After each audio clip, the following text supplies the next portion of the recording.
Mr. Lazio.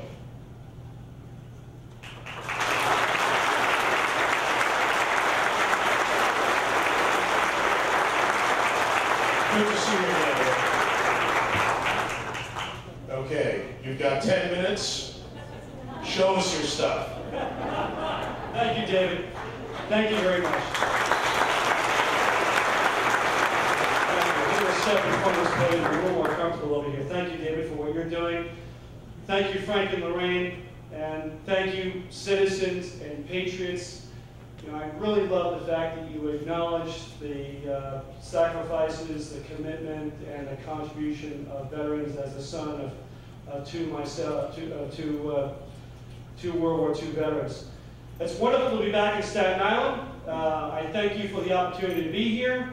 I've had a lot of support in this area, and I appreciate very much a couple of people that were here earlier. I think we had Lou Tobacco, who's endorsed me, and Senator Lanza, who's not here, has endorsed me. And I see Carl Palladino, who will be following me, and I want to sort of salute him for getting in this race and shaking things up. Just to establish here that we're about ideas and change, and we are not about just name-calling and putting people down. You know, this state is facing the worst fiscal and ethical crisis in modern history. You all know it. You all know it. I don't have to tell you all the facts about that. Let me tell you one thing. We don't have to take that. We don't have to be roadkill. There's a recent Siena College poll that came out about 6 weeks ago that asked New Yorkers how they feel about New York. 55% of New Yorkers, 55% said they were embarrassed to admit they were from New York. Embarrassed. Now, if that's not a wake-up call to the path that we're on right now, I don't know what is. I am not embarrassed to be a New Yorker. I've lived here my whole life. I'm proud of this state. This is the best city and the best state and the best country in the world. I know it. I've seen it in the hearts and the minds of the people. I know what New Yorkers are capable of doing. I put a New Yorker tougher, smarter, harder working than any other person in the country. I'll put any New Yorker against anyone else, anytime, anywhere.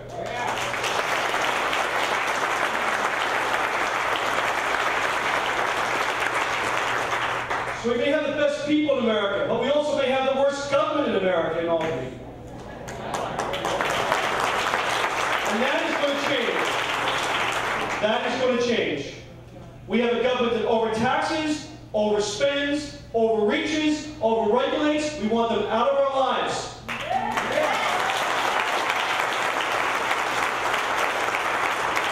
We look at Washington and we look at Albany and we see politicians that only care about the next election, and we need politicians who care about the next generation. We need to have politicians step up as leaders to represent the average common taxpayer and take the tough positions regardless of the political consequences, regardless if they face losing an election. And folks, we can do it here. Do not let people say it cannot be done in New York. It can be done. It takes political will, and it takes what you're doing here tonight. The people in New Jersey did it. Chris Christie was not supposed to win, remember? He didn't have enough money. He ran on a conservative message. It was a one-party state. It was too democratic. It was too corrupt.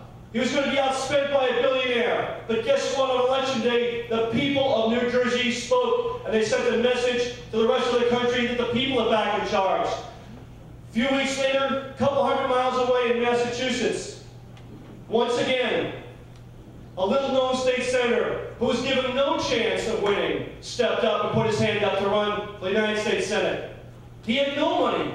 He had no name profile. He was running against an attorney general that couldn't be beat, that was too popular, that had too much money. Sound familiar? But guess what? Guess what? He talked about issues that resonated in the bluest of blue states, the most democratic state in the country.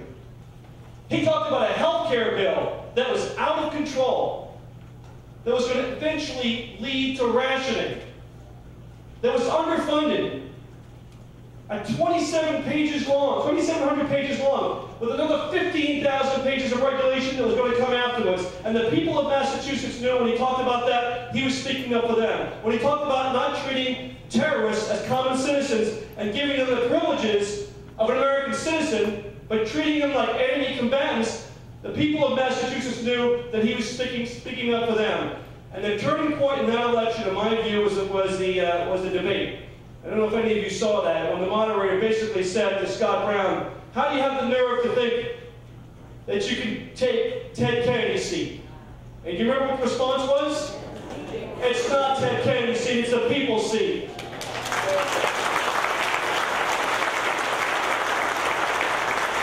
And it was as if a light bulb went off in the hearts and minds of every person in Massachusetts, and they remembered, these guys again work for us, we don't work for them. We're back in charge, we can take this thing back. And they sent the message, boy, did they send the message to America and to Washington, D.C. We can do the same thing here. There is no reason we can't. We have a government that is completely failing us. We've got a government that is running budgets to the tune of nearly $50 billion over the next 3 years, spending money that we don't have, and proposing to borrow to kick the can down the road so that the next generation has to clean up the mess. And let me tell you, when I'm governor, folks, this happened under our watch. We're not going to borrow a way out of it. We're going to make the tough decisions now. It's going to be fixed under this watch. We're going to cut spending, and we're going to take some of the tough decisions to drive back the spending lobby and the special interests that are in control of Albany. We're going to say enough. It's going to start in the first couple of months when I'm governor, when I ask every single department head to draw up their list of expense reductions. It's going to happen when we begin negotiating with the public employee unions, because by April 1st, 2011, most of those contracts are up for renegotiation. And guess what? Guess what? The gravy train is over. We're not going to ask people. We're not going to ask people who are taxed out, who are worried about being able to pay their property tax bills, people on fixed income, people who have lost their job, people who have lost hours, to pay higher taxes for more raises and for less work and more benefits. We have to have fairness built into the system, and that's what I'm going to call for. The people getting the public benefits shouldn't have a better deal than the people that are paying for them, the taxpayers. We're going to shrink the size of the state workforce. We're going to drive a hard bargain. We're going to have smarter and fewer regulations. We're going to consolidate agencies. There's no reason, by way of example, that we need dozens of health agencies and entities. For example, the Office of Mental Health can easily be merged with the Department of Health and drive down the costs, take out expenses, have a better mission, have a better managed department. We're going to get after Medicaid. At almost $1 billion a week, in a few years, 1 out of every 4 New Yorkers will be on Medicaid, folks. It is bankrupting this state. Bankrupting it. We're spending 80% more per recipient than the national average. We spend 25% more than California, and they've got twice the population. Last time I checked, they had some poor people in some cities. We're doing a lot of things wrong. We're going to redesign the Medicaid program, because once again, the people who receive Medicaid shouldn't have better, richer benefits than the people who are paying for Medicaid.